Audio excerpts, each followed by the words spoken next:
நீ நான் காதல் சீரியலில் நாளைய எபிசோடில் என்ன நடக்க போகுது அப்படிங்கிறத பார்க்கலாம். இப்போ அபிகளத்தில் முரளி தாலி கட்ட போகிற நேரத்தில் கரெக்டாக ராகவ் அங்கே வந்துடுறதுனால ராகவுக்கு பயந்துக்கிட்டு முரளி அங்கேருந்து எஸ்கேப் ஆகிடுறாப்புல தாலி கட்டாமல். ஸோ ராகவ் பார்த்துடக்கூடாது அப்படிங்கிறதுக்காக கோயில்லையே ஹைட்டான ஒரு பாறைக்கு பின்னாடி போய் ஒளிஞ்சிக்கிறாங்க. ஸோ இங்கே எல்லாருமே முரளி எங்கே அப்படின்னு சொல்லி தேடி பார்க்குறாங்க, எங்கேயுமே காணவே காணோம். ஸோ முகூர்த்த நேரம் வேறையாக போய்கிட்டே இருக்குது. ஸோ எங்கே தேடியுமே கிடைக்கலையே அப்படின்னு சொல்லிட்டு வந்து பார்த்திங்கன்னா முரளிக்கு எல்லாருமே ஃபோன் பண்ணி பார்க்குறாங்க.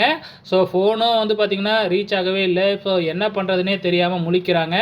ஆக மொத்தத்தில் முகூர்த்த நேரம் தாண்டிடுது. இதனால் கல்யாணம் நடக்காமல் போயிடுது. ஸோ அபிக்கு கல்யாணம் நின்னதை நினச்சி நம்ம ராகவுக்கு ரொம்பவுமே சந்தோஷமாகிடுது. ஸோ எதுக்காக இவர் சந்தோஷப்படுறாரு அப்படிங்கிறது வந்து பார்த்திங்கன்னா ராகவுக்கே புரியவே இல்லை. ஸோ இப்போ முரளி வந்து என்ன பதில் சொல்ல போகிறாரு, ஏன்னா தாலி கட்ட போகிற நேரத்தில் கரெக்டாக எஸ்கேப் ஆகிட்டார் இல்லையா. ஸோ இப்போ எப்படி வந்து சமாதானப்படுத்த போகிறாரு அப்படிங்கிறது தெரியல, பொறுத்திருந்து பார்க்கலாம்.